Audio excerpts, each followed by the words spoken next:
So let me just close, and then we're just going to start opening up for questions. No. That's before we start the question side. Let me just close my initial remarks by talking about bringing this country together. You know, Bobby Kennedy gave one of his most famous speeches on a dark night in Indianapolis, right after Dr. King was shot. Some of you remember reading about this speech. Some of you were alive when this speech was given. He stood on top of a car. He was in a crowd mostly of African Americans. And he delivered the news that Dr. King had been shot and killed. And he said, at that moment of anguish, he said, we've got a choice. He said, we've got a choice in taking the rage and bitterness and disappointment and letting it fester and dividing us further so that we no longer see each other as Americans, but we see each other as separate and apart and at odds with each other. Or we could take a different path that says, you know, we have different stories, but we have common dreams and common hopes, and we can decide to walk down this road together and remake America once again.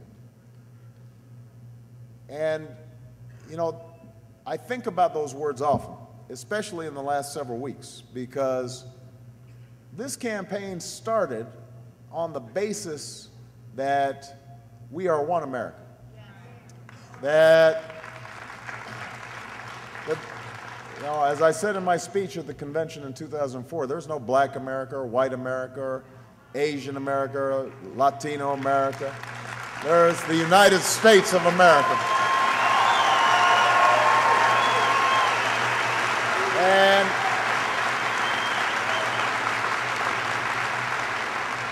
But I noticed over the last several weeks that the forces of division have started to raise their ugly heads again. And I'm not here to cast blame or point fingers, because everybody, you know, senses that there's been this shift. You know, you've been seeing in the reporting, you've been seeing some of the commentaries of supporters on all sides.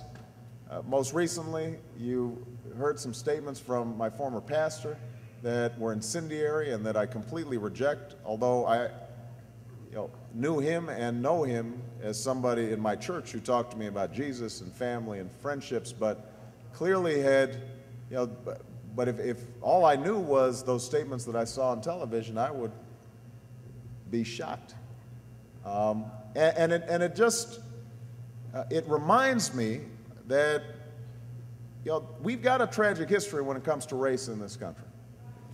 We've got a lot of pent-up anger and bitterness and misunderstanding. But what I continue to believe in is that this country wants to move beyond these kinds of divisions. That this country wants something different.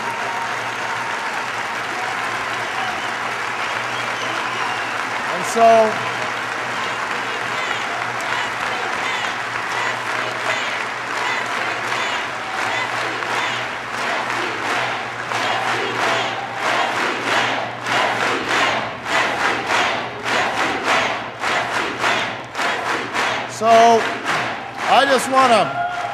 I just want to say to everybody here that as somebody who was born into a diverse family, as somebody who has little pieces of America all in me,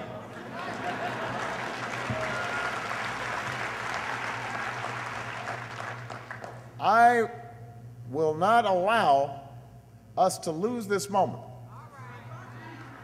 where we can not forget about our past and not ignore the very real forces of racial inequality and gender inequality and the other things that divide us. I don't want us to forget them. We have to acknowledge them and lift them up. And when people say things like my former pastor said, you have to speak out forcefully against them.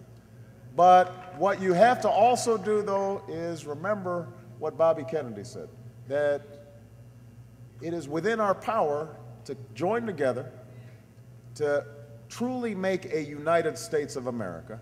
And that we have to do not just so that our children live in a more peaceful country and a more peaceful world, but that is also the only way that we're going to deliver on the big issues that we're facing in this country. We can't solve health care divided. We cannot create an economy that works for everybody divided. We can't fight terrorism divided.